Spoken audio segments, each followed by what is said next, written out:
ഇന്ന് വീട്ടിൽ നിന്നിട്ടുള്ളൊരു വീഡിയോ ആണ്. നമ്മുടെ വീട്ടിലത്തെ ഫാമിലി മെമ്പേഴ്സിനെയൊക്കെ ഒന്ന് പരിചയപ്പെട്ടാലോ. എൻ്റെ ലൈഫിൽ ഫസ്റ്റ് ആയിട്ട് വന്ന വ്യക്തിനെ കാണിച്ചു തരാം കേട്ടോ. ഉമ്മ ഉമ്മ മില്ലമ്മ ബാ. ഉമ്മാനൊക്കെ പരിചയപ്പെട്ടു.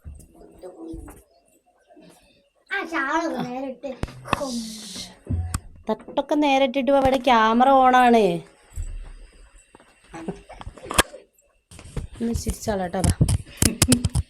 എൻ്റെ ലൈഫിൽ ഞാൻ ഫസ്റ്റ് കണ്ട വ്യക്തി എന്ന് പറയട്ടോ. ഫസ്റ്റ് ഉമ്മാനെയാണോ കണ്ടതെന്നൊന്നും എനിക്കറിയില്ല. എന്നാലും ഇതാണ് എന്നെ പ്രസവിച്ച എൻ്റെ ഉമ്മ. ജമീല എന്നാണ് പേര്. മില്ല എന്ന് പറഞ്ഞാൽ എല്ലാവർക്കും അറിയാം. ഉമ്മക്കാരം മില്ല എന്ന് പേരിട്ട് ആരമ്മേ നാട്ടുകാരിട്ട പേരാണ്. ഇവരെ ഫാമിലിയിൽ എല്ലാവരും ഭയങ്കര കുറേ പേരുകളുണ്ട്. മില്ല, മിസ്സ, ഉവ്വ, ഈ അങ്ങനെയൊക്കെ പറഞ്ഞിട്ടുള്ളത്. ഇവരിങ്ങനെ എന്താ പറയുക, അക്ഷരങ്ങൾ വെച്ചിട്ടാന്ന് തോന്നുന്നു പരസ്പരം തിരിച്ചറിയൽ. അതുകൊണ്ട് കുറേ പേരുണ്ട്. എന്നാലും ഉമ്മാനെ വിളിക്കാം മില്ല എന്നാട്ടോ. ഇപ്പം നമ്മുടെ എല്ലാവരും ഫാമിലി എല്ലാവരും വിളിക്കാം. ഉമ്മയാണെങ്കിൽ മില്ലമ്മ മില്ലമ്മ എന്നാണ് വിളിക്കുക. അടുത്തത് എൻ്റെ ലൈഫിൽ ഏറ്റവും സ്വാധീനം ചെലുത്തിയ ആളാണ്. ബാ, ഇതാണ് മൈ ഹസ്ബൻഡ്. ശരിക്കും ലൈഫിൽ പിന്നെ 2 ചിറകുകൾ വെച്ചിട്ട് എന്നോട് ഇങ്ങനെ നീ പറന്നോ, ഞാനിങ്ങനെ പുറകിലുണ്ട് എന്ന് പറഞ്ഞൊരു വ്യക്തിയാണ് ഇയാൾ. എന്താ പറയുക, എൻ്റെ ലൈഫിൽ എല്ലാം ഇന്ന് വരെയുള്ള എല്ലാ സംഭവങ്ങളിലും കട്ട സപ്പോർട്ടുള്ള കട്ട ചങ്കാണ്.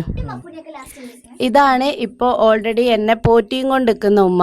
ശരിക്കും ഞങ്ങളുടെ ലവ് മാരേജ് ആയതുകൊണ്ട് ഉമ്മാനെ കണ്ടപ്പോൾ എൻ്റെ ഫാമിലിയുള്ളവരൊക്കെ പറഞ്ഞത്, നീ ഇത്ര ചുള്ളിച്ചാടിയൊന്നും പോകണ്ട, കാരണം ഉമ്മാനെ കൊണ്ട് നീ അത്രയും കഷ്ടപ്പെടും എന്നൊക്കെ പറഞ്ഞിട്ടുണ്ടായിരുന്നു. പക്ഷെ വന്നിട്ട് ഇത്രയും ഇപ്പോൾ 14 വർഷമായി. അൽഹംദുലില്ലാ ഞങ്ങൾ രണ്ടാളും നല്ല വൈബിൽ തന്നെ മുന്നോട്ടേക്ക് പോയിക്കൊണ്ടിരിക്കുന്നുണ്ട്. അങ്ങനെ ഞങ്ങളെ കല്യാണമൊക്കെ കഴിഞ്ഞ് ഞങ്ങളിങ്ങനെ പോയിക്കൊണ്ടിരിക്കുന്ന സമയത്ത് 3 വർഷത്തിന് ശേഷം ഞങ്ങൾ ആഗ്രഹിച്ച് വന്ന ഞങ്ങളുടെ ഫസ്റ്റത്തെ കൺമണിയാണിത്.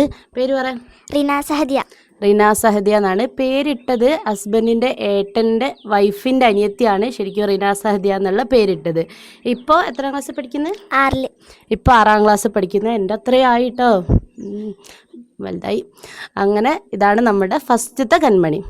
അത് കഴിഞ്ഞതിൻ്റെ ശേഷം ഞങ്ങൾ ഒട്ടും പ്രതീക്ഷിക്കാണ്ട് ഇരിക്കുന്ന സമയത്ത് ഇത് കഴിഞ്ഞ് ഫസ്റ്റത്തെ ആളുണ്ടായി. 2 വർഷത്തിന് ശേഷം പിന്നീട് ഒരു ദിവസം വന്ന സാധനമാണ് ഈ സാധനം. പേര് പറഞ്ഞെടുക്ക്.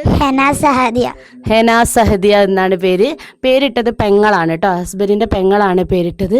ഇത് ഞങ്ങൾ പ്രതീക്ഷിക്കാതെ വീണിട്ടിയ മുത്താണ് അല്ലേ?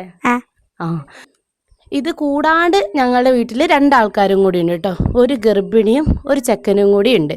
ആരാന്ന് കാണിച്ചരാം. ഇതാണ് ഞങ്ങളുടെ വീട്ടിലത്തെ ഗർഭിണി. ഗർഭിണി ആയതുകൊണ്ട് എടുക്കാനൊന്നും സമ്മതിക്കുന്നില്ല ഗൈസ്. പിന്നെ ഇതാണ് ഞങ്ങളുടെ പപ്പു. ഇങ്ങോട്ടേക്ക് പപ്പു. ഇതാണ് ഞങ്ങളുടെ വീട്ടിലത്തെ പപ്പു. ഞങ്ങൾ ഇത്രയും പേര് ഈ കുഞ്ഞു വീട്ടിൽ നല്ല ഹാപ്പിയായി അൽഹംദുലില്ലാ ഉഷാറായിട്ട് പോകും. ഞായറാഴ്ച ഞങ്ങൾ ഓൾറെഡി ഫാമിലീൻ്റെ കൂടെ ഇങ്ങനെ എവിടെയെങ്കിലുമൊക്കെ പോകുക എന്നൊക്കെ ഉള്ള രസമല്ലേ. അപ്പോൾ അങ്ങനെ ഒരു ട്രിപ്പ് മൂഡിലാണ്. അപ്പോൾ ട്രിപ്പിൻ്റെ വിശേഷങ്ങളൊക്കെ അടുത്ത വീഡിയോയിൽ ഇടാം കേട്ടോ.